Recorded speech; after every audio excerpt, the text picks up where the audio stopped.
back to State of the Nation. We're still looking at the challenges ahead, going towards 2019 and the lessons to be learned from the Anambra elections that have just been ended. I still have with me on Skype Samson Itodo. He's an observer. He did observe the Anambra State elections as it went through. So that question I was asking you about electronic voting and the process. Will it make sense for INEC, for instance, to not allow results to go through the whole hog of the wards level to the and so on until it gets to the final collation center? What do you think? Well, INEC, I'm aware, has got a facility where results are transmitted from the polling unit to its portal away from the amendment by the Electoral Act. It did amend the Electoral Act, though not yet enforceable, not yet for the transparency of the results transmission process is very, very critical because it has on integrity of the elections. And so I strongly encourage that there are technologies for transmitting results straight from the polling units, because that's the weakest link of our electoral process, and that's something we must encourage, and INEC needs to deploy that. But having said that, we must also create alternatives just in case technology fails. And the Kenyan elections is a case in point where issues around electronic transmission of results or collation of results had casted doubt on the integrity of the election.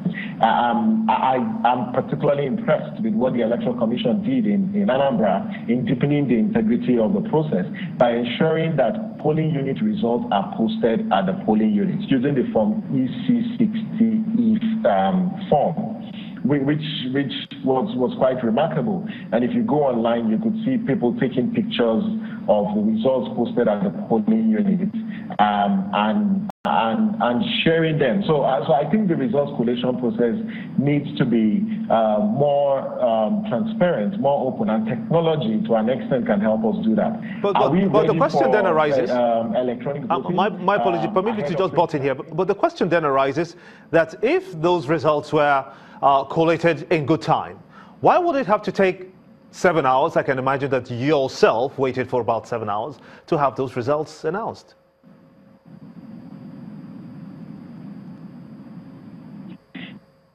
Now, the provision of the law, Act, actually provides the guidelines for results collation and results, the results announcement. INEC at the headquarters cannot. The returning officer for the state elections is at the state, and the results are declared at the state. It's only presidential elections where you have results declared at the headquarters. And so having this, the electoral law as currently instituted provides that the results must be declared at the polling unit level, and then INEC guidelines also provides the procedure for the collation of results, looking at the wards down to the local government as well as the state collation center. And I think these several levels, though, seeks to ensure the transparency of the process, has been compromised over time, particularly in the ward collation level.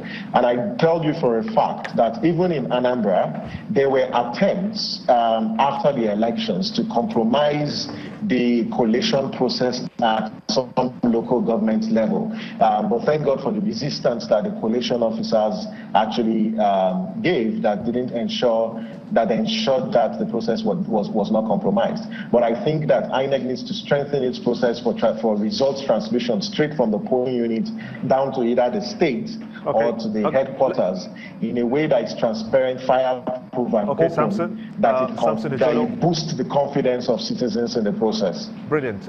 I want to thank you so much indeed for giving us such an elaborate explanation, because you were there as a first-hand observer to see how the process went in Anambra. I want to thank you so much indeed, and I hope you stay well also in Jos, the Plateau State capital. Many thanks for talking to us. Let's talk to Liboros Oshoba. He has since joined us on the show to look at also the legal implication of the processes that we saw in Anambra State. What would you say would be the biggest home takeaway for INEC concerning these elections and the challenges they faced? Basically, it has to do with deployment of materials. And then you still hear cases where card readers failed, and then people had to resort to manual accreditation. And one ordinarily wouldn't expect that now you still be having incidents of card readers failure and deployment of materials, materials not getting to the polling centers or the rack centers, on time, and then incidents of security lapses or situations where materials are abandoned. But is it the best election that INEC has conducted, do you think? Yes, so far. So far, Anambra was an improvement on what happened in Ondo. But even though there are rooms for a lot of improvement, but it was better than what happened in Ondo. Also in terms of distribution of materials, and then also logistics, and also partially in terms of vote buying and manipulations by politicians. Especially that vote buying that you said, it's really critical. And the legal, is it right, is it morally justified as one sells his votes? Is it in the Constitution that I can do that, for instance? No, it's an offense. It's an offense for the seller and the buyer, and even in some cases for the political parties. Why? Because people ordinarily voting is supposed to be a free will thing, and the manipulations also is an offense, and then buying of votes, it's also a greater offense. Yes, a greater offense. We saw it happen in Edo. We also saw it happen in Ondo. But I think INEC one would say INEC, even though they denied it in the previous elections, but I think they were aware of it, and they also, they were on the lookout for issues like that. But the manipulations and vote buying that people complained about were more before the election, unlike what was prevalent in the other two elections I mentioned before now. What would you advise the umpire body INEC, for instance, when we hear about the process of collation of results? How do we make it more prudent, more transparent, and more acceptable to Nigerians?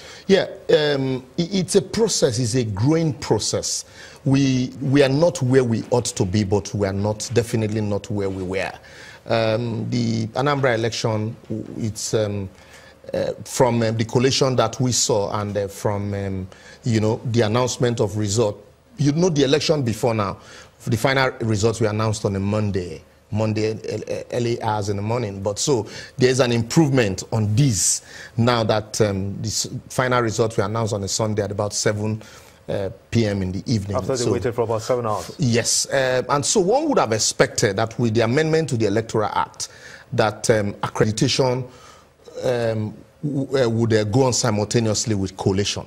When I mean accreditation and collation, if, for example, one would have expected that with the introduction of card reader, it is high time we take, that technology a notch further. As you're accrediting, automatically that card reader is, transmitting those information to a central database where, you can easily access the IT center of INEC. It will be easy for them to access this information. And so when you bring the manual result sheet from, the collation center, the returning officers from the collation center, it is easy for INEC now to compare those manual accreditation with what they have with the electronic accreditation. It becomes easy. Also, it's a way of checking, manipulations and vote buying and rigging.